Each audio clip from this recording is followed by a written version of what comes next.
All right, everybody, we are live and let's start off with today's class. Inshallah, in yesterday class, we had a pretty comprehensive discussion on dealing with negative numbers, negative integer number, how to represent them in binary and all that stuff. And inshallah, in today's class, we are going to be firstly looking into some minute concepts which were left yesterday, which is basically if I have to do some sort of addition part for the binaries, how will I be doing that and all that stuff. So we just need to look into that. वो थोड़ा सा एक part रहता था. So inshallah we're gonna be observing that and देखेंगे कि सब अच्छे से जो रह गया वो clear up हो जाए. And if you guys have any questions, you guys can literally just send them in the chat box and फिर उनको भी address करते जाएंगे. And alongside that, we will be studying the upcoming part two, whatever it's whatever after this we have. Say so in yesterday class we studied the concept of two's complement, which was basically crucial if I want to represent negative integers. So we saw how that if I'm implementing a two's complement method, we're going to be flipping the bits. And once we flip the bits, we saw that you first have to write it for the positive number, or whatever the positive binary of that specific number is.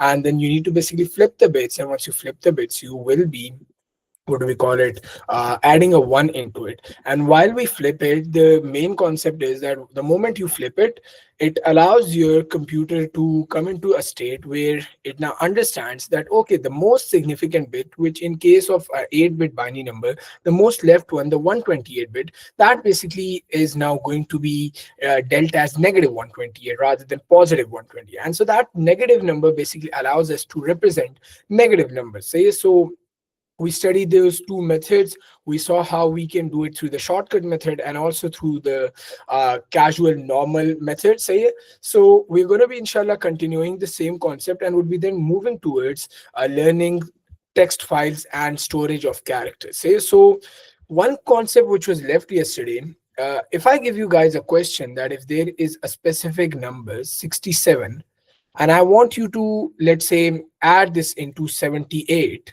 if I have to do this, okay, I should be getting some answer, right? Which is basically 67 plus 78, it's 145.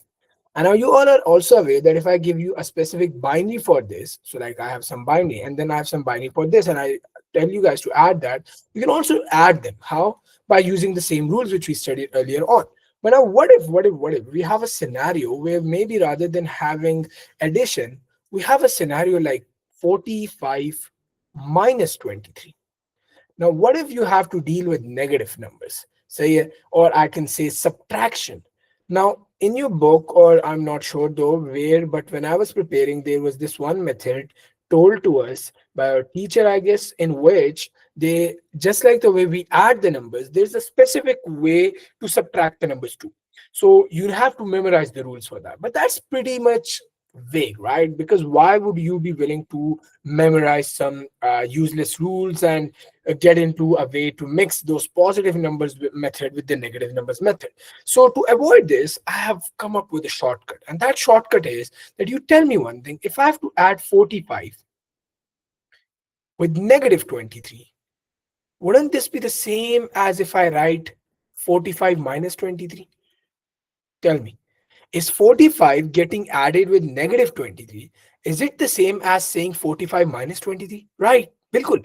So the shortcut of whenever we have to deal with subtraction is that rather than applying the casual rules where you might be learning those what's going to be 1 minus 1, what's going to be 1 minus 0 and all that stuff, you should convert one of that into a negative integer. So find binary of negative minus 23, negative minus 23, and then add it into binary of 45.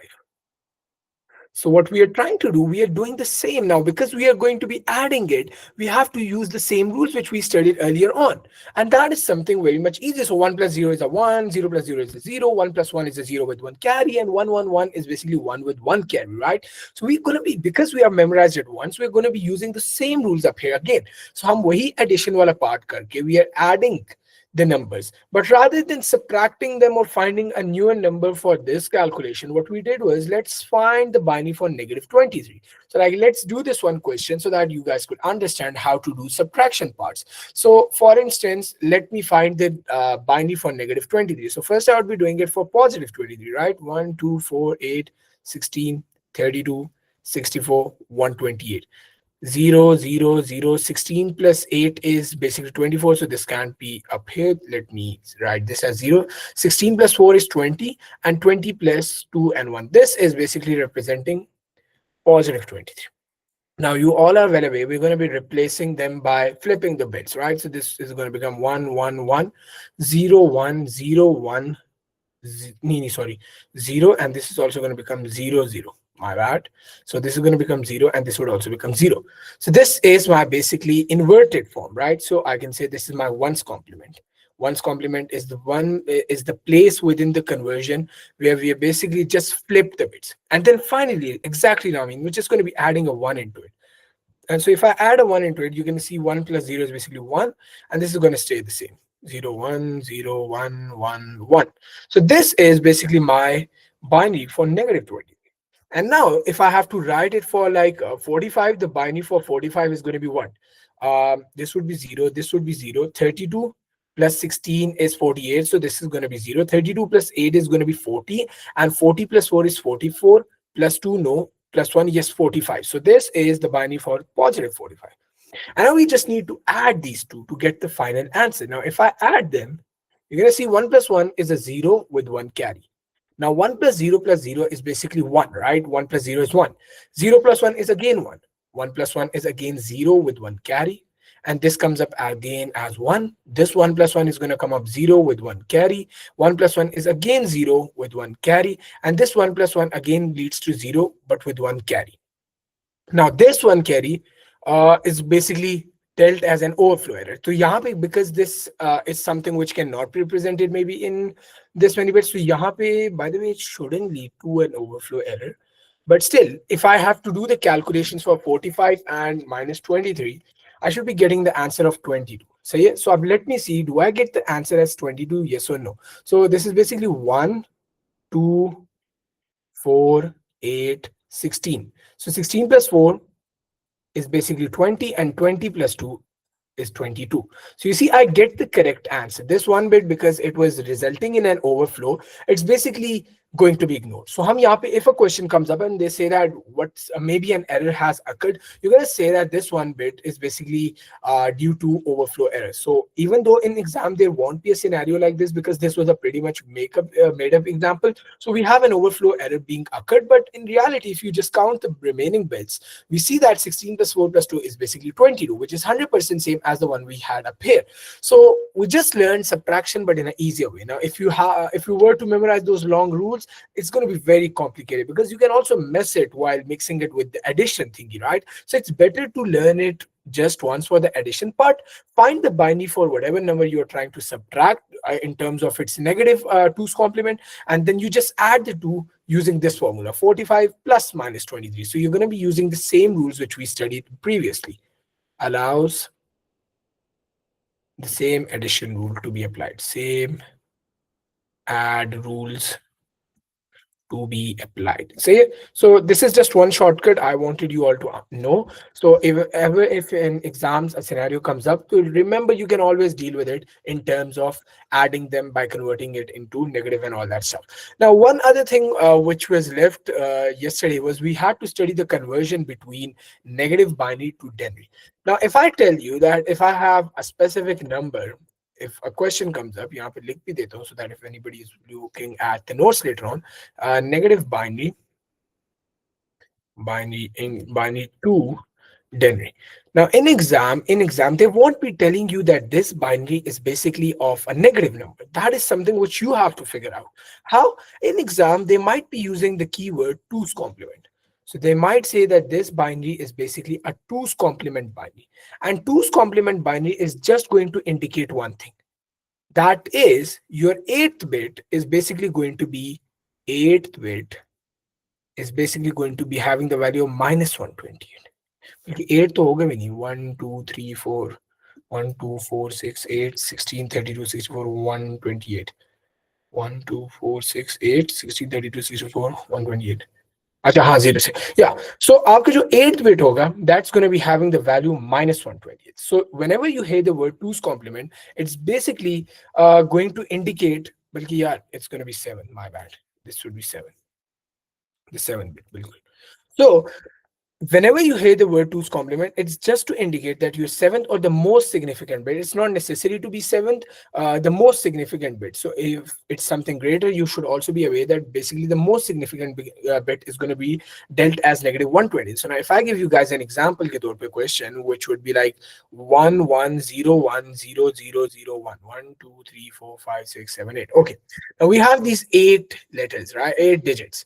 And the question says that this binary is in two's complement form. Two's complement form.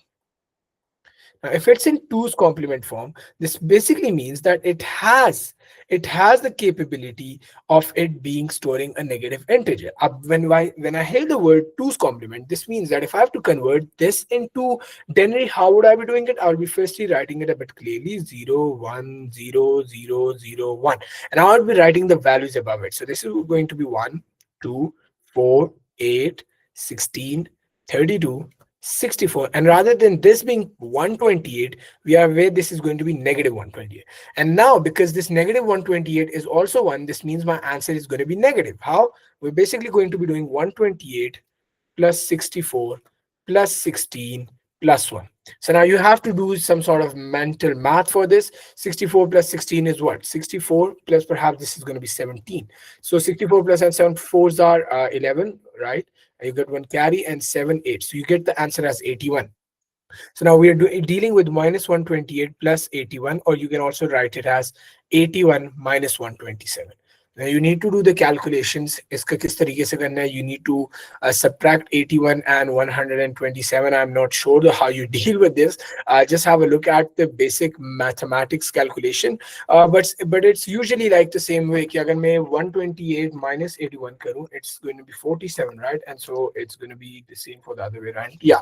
So if there is a scenario like this, you can also deal with it in a way कि हम ये कर लेते हैं 128 minus 81 कर लेते हैं, and so the answer at the end, because the shortcut here is that if I take negative as common, this minus 128 becomes as a positive 128, right? And this negative positive 81 becomes negative 81, because if I remultiply this, it's going to result in the same above answer. So now if I do this calculation, this one is very much easy. 128 minus 81, this is going to become as 7, and 12 minus 8 is basically 4. So I get my answer as minus, and in bracket I have 7. So it's going to get multiplied, and my final answer is going to be minus 47. So if an exam, sir, shouldn't it be 81 minus 128? No. हाँ सही है ना, 81 minus 128 is the same thing. If I have to write minus 128 plus 81, you can also write, see, 81 minus 120. 120. Oh yes, okay, yeah, my bad. This is 128. Yes, you're correct. This is 120. Thank you for clarifying this. This is going to be 128. So minus 128 plus 81, or if I have to write it the other way around, 81 minus 128. Sorry for the slight mistake. It was 128. Yeah. So now do you get the concept behind what we are trying to do up here? So basically we are dealing with this 128. We count it as 1, and then I see that this minus number is basically greater than the value which I'm adding this into. So because this is greater than it, I cannot do it this way around, like 81 minus 127. It's pretty much very difficult. So what I do is, let's convert this, or perhaps take this negative sign common. So if I take it out, this minus 120 becomes a positive 120, and this negative positive 81 becomes a negative 81. And now doing this calculation is way more easier than doing this. You see, if I tell you to solve this, it might be challenging, but we can easily do 128 minus 81, and it's going to give me the answer as 47. And so this 47 is basically going to come up here, and now minus sign is going to get multiplied with this 47 to get negative 47. Now this is just some sort of basic mathematics skills which you all should be aware of for your computer science examination. A lot of students sometimes also believe that you do not need the skills of some other subjects for a specific subject to be aced, but in your syllabus document, the one which I was mentioning yesterday, and if you guys open up your Google Classroom portals, under the important document section, I have posted the syllabus for the 2026 exam series, right? So you guys can basically go and look into it, and at the very bottom there is basically a specific section as to what skills does the student require from other subjects. So वहाँ पे ये चीजें लिखी हुई है that the student should be capable of doing a basic mathematical calculation just of this sort. So yes, so this is basically the method used to basically convert a negative binary. So a negative binary, we are not aware whether this is going to be negative or not, because if the question says 2's complement but this specific bit is 0, then we know that if this is 0, the answer would have been positive either way, because 0 plus 64 plus 16 plus 1, it would have been positive 81, but in terms of 2's complement. So the indicator behind if a number is positive or negative is basically this 7 bit, which basically tells us that if this 7th bit of minus 128 is on, this means that the final answer definitely has to be negative. Otherwise, we get a positive answer, but in terms of 2's complement. So ये भी आपको पता होना चाहिए. So this was basically left from yesterday class. And now before moving, Ramin, can you please let me know whether this whole concept is अच्छे से clear or नहीं? Because this is one of those questions जो कि आते ही आते हैं. So like the chapter 1 tests these concepts, and if a difficult question comes up, the maximum they can give you is related to 2's complement. Otherwise, the questions for chapter 1 are literally very straightforward. Chalo, perfect, perfect, perfect. Now we are basically done with the basic part of how does a computer understand my data. Same. So we understood the concepts of binary. We saw that if I have a computer and it has to store data, it is going to store it in terms of binary, which is basically 0, 1, 0, 1, 1, 0. But now the thing is, you tell me one thing, if you want to tell the computer something, or you have to write the word hello, or the way you just wrote the message clear in the chat box, are they numbers? Like, are they zeros and ones? Or are they text? Tell me this. It's basically text, exactly.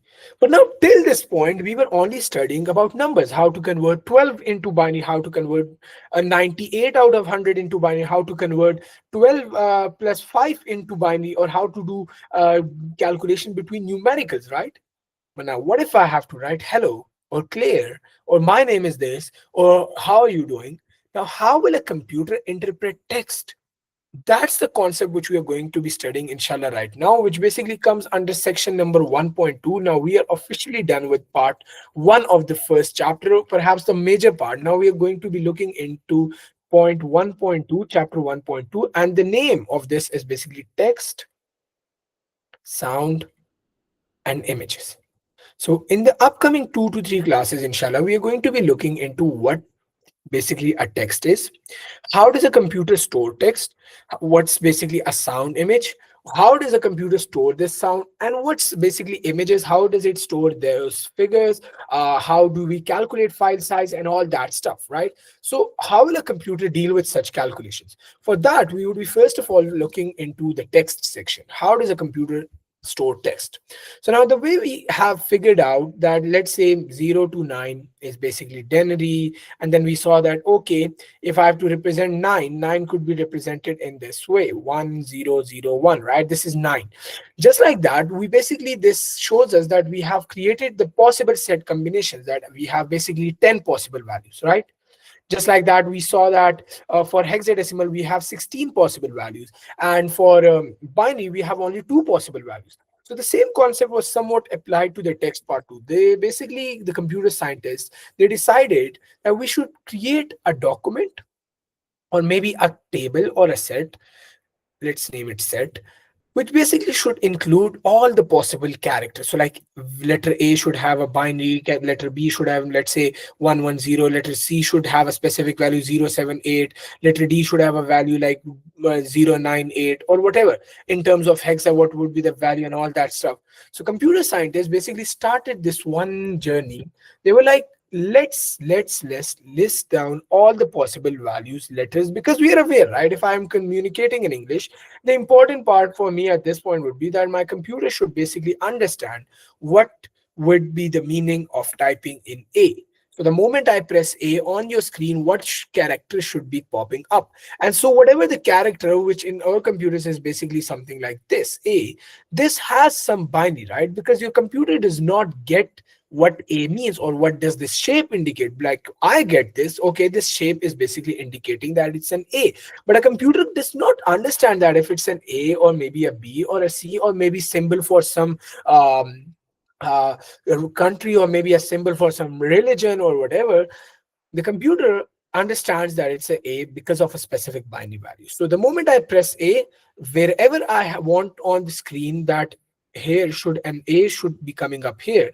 The computer is going to go, and in the memory, it's basically not going to be storing A, it's going to be storing the binary of A, which means that when computer programmers were creating this set, they were basically defining the binary for whatever it was. Now, this is just an example, but you were basically storing multiple sort of binaries for each these characters. See? So now computer scientists created such a table, and they named it as character set. A character set is basically a group of, or you can say a table, which basically stores all the possible characters and symbols which are represented by a computer. Now, in your specimen paper 2023 and also post 2023, like beforehand, there were no questions which usually explicitly used to ask a candidate to let us know the definition of a specific word. Say, but post 2023, and also if you look into your specimen paper of 2023, an examiner nowadays is very fond of asking students to define a specific thing. So they might ask you to define character set. So it's really important that you guys know the exact definition. And for that, I would also share one shortcut, a specific place where you can find all the important definitions. So वो पढ़ के चल जाना, even if you don't memorize it, you should be aware of what that term means, so that even if you're unable to write it in the exact words, I would recommend that the important one should be memorized. But if it's something general, you should have an idea of it so that you can write it to some extent. So your character set is basically defined as list of all the characters and symbols represented by a computer. Represented by a computer. This basically means that if I group all the possible terms, all the possible characters. Now, this doesn't mean that definitely at this point we are just talking about like maybe for English. So I'm grouping all A to Z's, all capital A to Z's, uppercase, lowercase, all of them. And I'm defining that if this specific character needs to be popped up on the screen, this has a binary of this. So if I make a table like the one which I showed up here, we call this table a character set. Say, but this character set is what is just a broader term. Say, it was a pretty broad term because uske andar ye tha ki okay, I have A might be 0011, B should be this, C should be this, but then a new thingy came up. Say, they were like, okay, ये तो हमने एक general वो बोल दिया, but if I have to make a formal table of it, now this table, even though it's representing a set, इसको computer programmers ने एक नाम दे दिया. They defined it to be as an ASCII table. Now, an ASCII table was basically a formal table. Now, what's an ASCII table? ASCII table basically, you just need to be aware of what an ASCII table is. If I have to basically tell you the full form of ASCII, it's basically American, what do we call it? American Standard Code for information and information interchange. So like if you want to interchange information, that's like the mnemonic, or you can say ASCII is basically an acronym for this whole longer form. You are not required to memorize what ASCII stands for, but you should be aware of what ASCII is. So your ASCII or ASCII basically is a table which basically represents this character set. So it's the table which stores all the characters and symbols alongside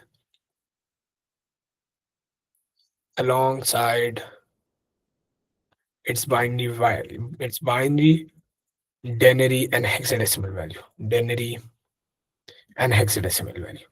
It's the same way. You might be wondering, sir, अगर हमारे पास character set exists करता है, then what's the need of having ASCII table?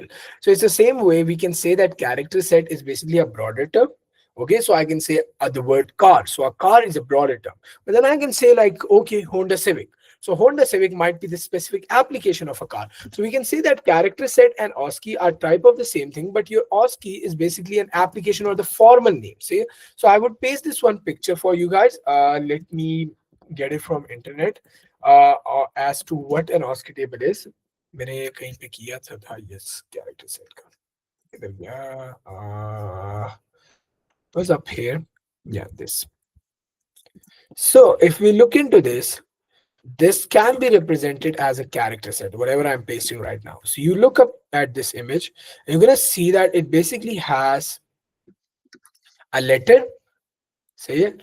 And followed by an ASCII code, which is basically a unique code that whenever we are representing something in an ASCII table or again character set table, a specific letter A can be represented in binary, maybe 0 1 1 0 0 0 1, and at the same time, the letter A would also have some unique identification code, and that identification code is known as ASCII code. So now, if I tell you guys that, okay, bro, tell me the unique code of A or unique code of B, so that unique code is basically, yes, I mean, you're 100% correct. It's a 7-bit character code. We are going to come to that too. So if I say that if A has a binary code, binary, which is unique to it, but just like I say that there are 7 students, let's say in a class, and every student is given a specific roll number, which is unique to them, a specific letter also has a unique identification code. And that specific identification code is known as ASCII code.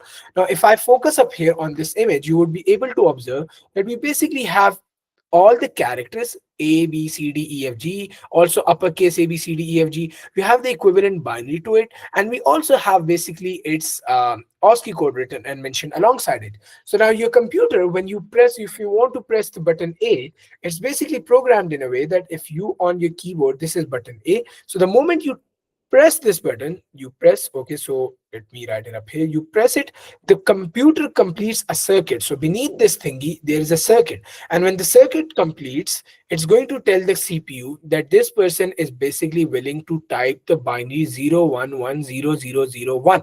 And now because your computer is only going to understand binary, it will be like, okay, this person is talking about 0 1 1 0 0 1. And so if I want to, if I'm like typing something, this 0 0 1 is going to go on to my screen or whatever text I'm trying to type. And so it's going to come up on my screen as an A. So this is basically how a computer represents your text, a text. So process. So you all are not required to know this process, not required to, but it's just you guys should be aware that if ever asked how does a specific button, or if I have to type B or C, how does that get converted into binary and then comes onto your screen? So this is the process that is being followed. So when you press a specific button, it basically completes the circuit. Now, abhi tak aapko ye to samajh aa gayi ki okay, this whole thingy is known as a character set, but we basically give it a specific name of ASCII table. Now your ASCII is basically only, it has a basic problem. Your ASCII is a 7-bit code. So if I say that I have to represent specific letters, so we mentioned earlier on that we have registers, right? We have registers, and registers are basically used to store values. So we have like maybe 4-bit register, one, or maybe 6-bit register, or I can say 8-bit register. It can now get 1 2 3 4 5 6 7 8. Okay, and we also have 12-bit, 16-bit. But the problem here is that when ASCII was introduced, it was introduced in terms of 7 bits. So your ASCII is basically stored in terms of 7-bit register. So your ASCII is a 7-bit code, which means that the maximum value it can store, or the maximum characters it can store, are basically 1 2 4 8 16 32 64. Now if I add all of them, you're going to see 64 plus 32 plus 16 plus 8 plus 4 plus 2 plus 1. Given that we exhaust all the maximum capacity, it is going to be 127. Let me show it through the calculator too. And ye ho gaya plus 2. You see, I get 127. I hope you guys can see. No, it's 127, not 128. If you add all of them, it's going to be 128 minus 1.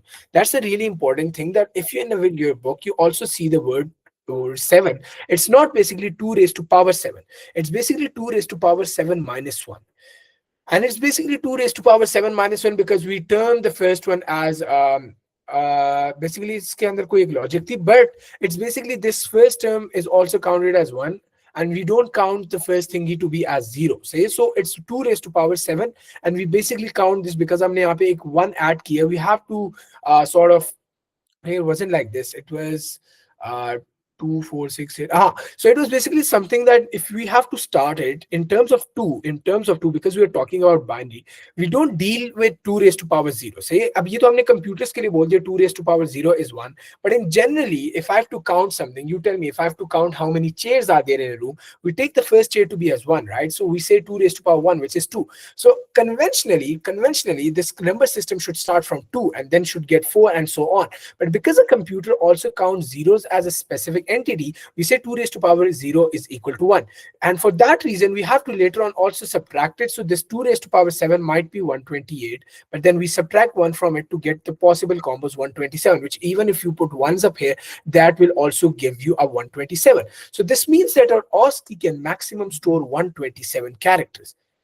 Our OSCI table, our OSCI table can store maximum 127 characters. Now that's a problem. You might be saying, why? Because you tell me one thing. Now, if I have my specific keyboard in front of me, my MacBook can basically shift from English to Urdu. And just like that, if I have to also include some other language on my phone, I can also say that if I want to add Turkish, Arabic, maybe Punjabi, Pashto, and all these other languages, can these all languages be stored within 127 characters? No, that's not possible, right? This 127 characters not only includes your basic A to B, A to Z, and capital A to Z, it also includes your symbols and letters. So now you tell me all what basically constitutes that symbols. Symbols are basically stuff like at the rate, hashtag, even these commas, or maybe the dollar sign or the euro sign, or maybe if I have to make the dollar sign, all of this is basically counted as symbols. And letters are what? Letters are basically A to Z, the capital A to Z, or maybe lowercase a to Z, or maybe if I'm dealing with Urdu, all these other characters. Now, if I add all of them, do you think it's possible to store them within 127? That's not possible, right? So this meant that your OSCI table has a big problem. And let me write that up here. This showed that the OSCI table, that the original OSCI table, okay, the original OSCI table had a big issue of had a big issue of limited capacity. And what was that limited capacity? You guys should be aware of this, because in exam they might ask you what's the maximum capacity. So you should be knowing that it's basically 127 characters coming from 2 raised to power 7 minus 1. तो ये आपके जहन में होना चाहिए. But now it's a big drawback. Exactly, Rami. Now, what computer scientists did was that they understood, okay, bhai, that's a big problem. Like, right, we could either include Chinese or maybe we could include English, but we don't have only these two languages. We have like hundreds of other languages too. Now, how can I represent those? So computer scientists were like, let's do one thing. Let's do one thing. We could introduce an extended form of it. So like I know that, okay, we have 7 maximum bits. Now we have to include some new language. No. Coming to before Unicode, there was a newer advancement. So originally we had OSCI, and then some computer scientists was like, okay, we need a bit of an extra capacity. Let me do one thing. Let me extend it a bit. So rather than having the 7 characters like this, what the computer scientists did was they were like, okay, let's make a newer form of it by maybe extending it a bit. And what do they mean by extending? They basically meant that if I have a 7-bit like this, I can basically convert it into an 8-bit. So हम एक डब्बा बढ़ा देते हैं. Let's make our newer computers have this opportunity of having the 8-bit too. And so they came up with the logic of 8-bit, which was 128, which meant that rather than having to 127 possible options, now the newer one, let me perhaps get this a bit down ताकि और अच्छी जगह हमारे पास like up here. Now, rather than having 127 characters, now if I put a 1, 1, 1, 1, 1, 1, 1, 1, you're going to see that I'm basically having possible 255 options. And the same logic is being applied if I were to write it in the other way around. It could be also written as 2 raised to power 8 minus 1, because this one should have been 2, but because we are counting it as 1, if you add all of them on a calculator, you're going to get 255 maximum values. So this improved our existingly maximum capacity of 127, and now we can basically store double of it. And the computer scientists gave this a name of extended OSCI. Now your extended OSCI, if ever asked in exam to give one feature of an extended OSCI, you have to talk about how it has now 8 bits. 8 bits. Your original OSCI had 7 bits. मैंने कहीं लिखा नहीं है. रुको. Yeah, I wrote it up here. So your original OSCI basically has 7 bits, whereas your extended OSCI, it basically makes use of 8 bits code. And now this gives us the permission to have further other languages. So we can include English plus maybe some symbols. And because let's say I say that English and Turkish is pretty much very similar, so I can also include some sort of an extra language, maybe non-English terms, say non-English terms. But now still, do you think we only have maximum one or two languages in the world? No, right? We have like a lot of languages. We have like literally a whole bank of languages, which means that even 255 might not be enough. Now you tell me, the emojis also come under the same character set. So if I have emojis, they also come under this. So I can also talk about emojis. Let me get a blue pen and usko main yahan pe dal deta hu. So your emojis, or whatever the smiling faces or crying emoji you're sending, that also comes under the same character list. So now at this point, your computer or your phone might only have like 255 emojis. So this means that the computer scientists understood that 255 is not enough for them. And so they need to come up with a newer logic. And so for that, what they did was that rather than having maybe 8-bit code or maybe 7-bit code, computer scientists were like, let's introduce a newer formula which is even larger than the original two. So like this was number one. Oski wala kidhar hai? This is number one. They were like, let's increase it to number two. And when we saw that number two is also not enough, they were like, let's come up with the latest technology, something jahan pe we are not going from 7 to 8, perhaps we should go from 8 to 16 and 32. They gave this a name of Unicode. So a Unicode is basically a newer, or maybe, sir, what about numbers? Does it also represent numbers? That's a pretty good question. That's a very good question. I have to see whether it does. I guess it should be doing numbers too, but balki nahi. It's from the newer characters, right? So your integers are not characters. There's a difference between characters and integers. So your computer originally does understand integer, which we studied earlier on. जो हमने binary में पढ़ा है, originally we were dealing with integer values, right? So numbers was a different story. Right now we are only talking about characters. That's the reason we also give the table the name of character set, because it's only going to be dealing with characters like A, B, C, D, E, F, G, or maybe with symbols which are also similar to characters. So like a computer doesn't get A, right?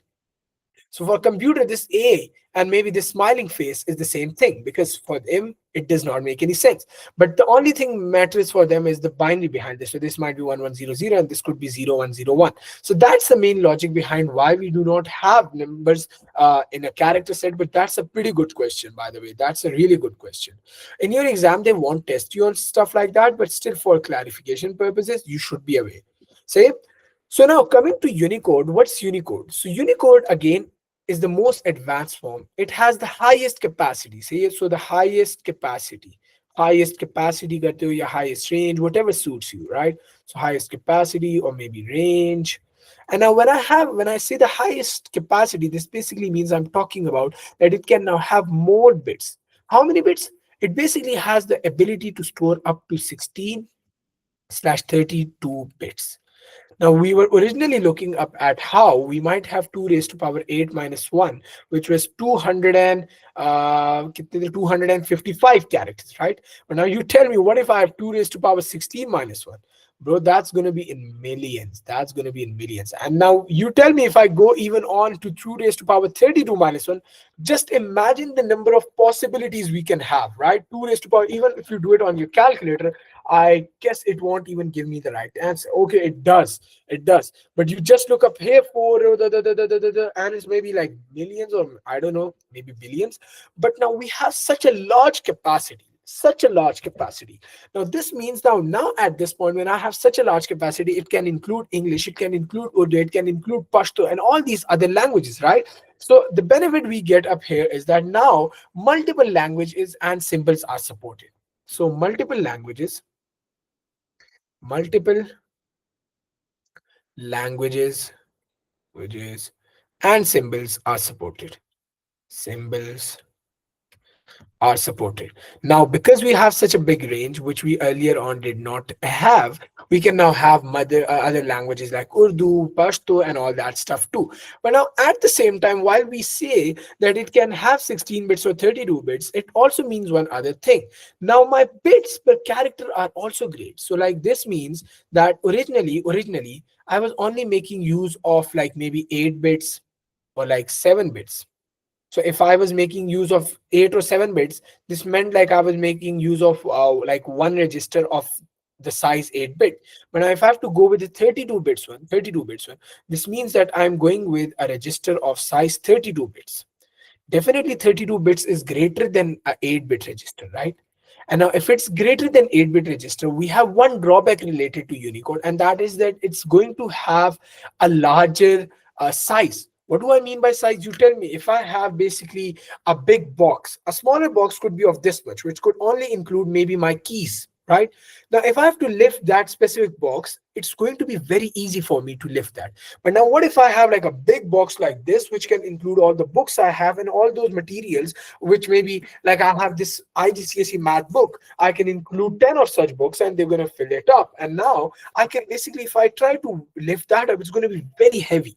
Why? Because the weight of it increases. The same concept is being applied up here, that because Unicode has a greater capacity and range, it will also be occupying more space in your memory. So we say that your Unicode basically uses more bits per character.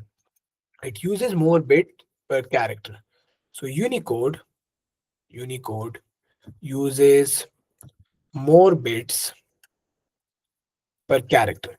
And how many more? That's also something which at your level you should be aware. It basically uses 4 bits per character. Say, so if I have to write the word A, this A in your memory is basically taking 4 bits. So it's taking 4 bits per character. So if I have to store the letter A in my memory, it's going to be taking 0110 or like maybe any sort of 4 bits. So in our memory, we are going to be allocating one 4-bit register just for the letter A. But if I was dealing with OSCI or the extended OSCI form, it was usually taking only 1 bit per character. So like if I have to write Mars, the word Mars could be represented as 1111 in terms of normal OSCI or extended OSCI. But now when I come to Unicode, because it is occupying more space, this single Z is now requiring this much 4-digit space.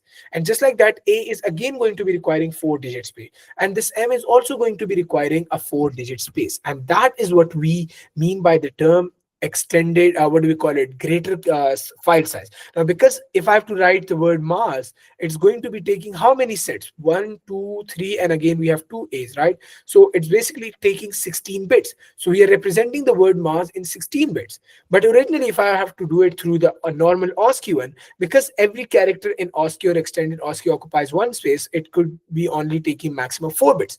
Now where are we? Like going from 4 bits to 16 bits basically means 4 times the size. So now at this point, this number of bits might not make that big difference, but if we multiply this over a big scale of whatever computers we have, it's going to occupy a lot of space, a lot of space. And so in that scenario, it's also important aapko ye pata hona chahiye when it says we are occupying 4 bits per character. This basically means that we are going to be occupies more space in memory. So if you're ever asked to define or tell us one drawback, so you should be aware that the drawback of Unicode is that it occupies more space in the memory. And so if I have to also tell you, this part is basically my Unicode, and this is basically OSCI, or maybe if I have to do it the extended OSCI way. So either way, it's basically going to be occupying 1 bit per character. So you can also write that somewhere. But the main point up here is that you should be aware that आपके number of bits used are less. Say a 4 bits per character for Unicode, and ऊपर मैं लिख देता हूँ 1 bit per character. 8 bits code कहीं जगह नहीं है, but let's write it up here. 1 bit per character. And the same also goes for your OSCI one. 1 bit per character. So if you look up here while making the notes, you should be able to understand that I'm basically trying to say that if I'm writing a single letter, that single letter is basically going to be occupying 1 bit in the memory. But if it is of a Unicode sort, which is basically having the extended capacity where multiple languages and symbols are supported, then a single letter, because we have a greater capacity, would now be storing, what do we call it, would be taking 4 bits to store one single character. So just keep this in your mind. You should be aware of the general differences between Unicode, extended OSCI, and OSCI, with the main point being related to how OSCI is a 7-bit code, 7-bit code. So your extended OSCI is an 8-bit code, whereas your Unicode is basically a 16 or a 32-bit code, which allows it to have way more multiple languages and symbols in comparison to OSCI or your extended OSCI. And just one drawback, if you are ever given the scenario that you are making use of Unicode, and a problem, what is one drawback that might exist? तो आपने यही बता रहे हैं, because Unicode uses more bits per character. You don't need to specify 4. If ever in exam they ask you, or you have marks for and you have to write some point, you can talk about how it basically takes 4 bits. Otherwise you can say Unicode uses more bits per character, due to which whatever file is being generated or whenever you're trying to write a text, it occupies more space in the memory. So but that is it all about text files. So we just basically had a look on how does a computer represent text. So these are the 3 methods of your computer representing text, and all these 3 methods basically come under the general introduction of character set. So every letter, whether it's in OSCI, extended OSCI, or in Unicode, has a specific binary number attached to it, which the computer understands and follows through this process. So you press the button and then it goes on to the circuit. And now in your circuit, when your CPU gets the signal from the circuit, कि कुछ करो, the computer CPU basically takes the decision based upon, okay, does the computer have Unicode, OSCI, or extended OSCI? If it's Unicode, it's going to be giving it's the Unicode binary. Originally, when you're setting up Unicode in the computer, it's going to be implemented either way. So शुरू में ही आपके वो सब computer को, like this table would be defined within your computer, and so it's going to get that data. It's going to perform a whole fetch execute cycle. Now this whole cycle which would be implementing, that is something we are going to be studying in chapter number 3 inshallah. So वहाँ पे समझ आ जाएगी कि how does a CPU ensure that this 0110 and whatever this goes on to the screen. So that would be a part which we'll be looking into inshallah once we are in chapter number 3. But for now you just need to know the logic behind this table and how does your computer deal with OSCI, extended OSCI, and Unicode. This marks the end of one of our important crucial part, text. Inshallah, in tomorrow's class, we would try to finish up both sounds and images. So we're going to be looking into how, like right now, I'm talking, right? So I'm talking. But you tell me one thing, if I have to speak or I say that, hey, my name is Maaz, Assalamu alaikum, how are you guys doing, and all that stuff, my computer cannot understand. Like you can directly make sense of what I'm saying, but the computer, because it's a machine, it does not understand what I'm trying to say, right? So that's a big problem. Now, how does a computer hear my voice or speech? How is the speech converted into binary? And how is this binary then later on processed? So we would be inshallah studying this process tomorrow. How is the speech being is getting recorded? How is it being sampled in a way where the binary of a specific sound or like definitely whatever I'm saying right now, it's basically a mixture of vibrations and maybe some sounds, right? So it's going to make some assumption. It's going to follow a process. Do follow hoga. We're going to be discussing that tomorrow inshallah in great detail, and we're going to be covering up everything related to how speech is being converted into a processed form so that the computer can store it in terms of binary or perform a specific calculation on it. And we will be inshallah alongside that also looking into how we can have images being stored on our computer, what are pixels and all that stuff, and how if we had time we will also look into the calculations related to it. Otherwise we're going to do that inshallah the day after tomorrow, and this would mark end of our 2 important topic. After this it's just like one more class, and so I'm planning on inshallah completing chapter number 1 by the end of this week or maybe by Monday of the next week inshallah. And then we're going to be doing some ample amount of past paper practice. You would be given the resources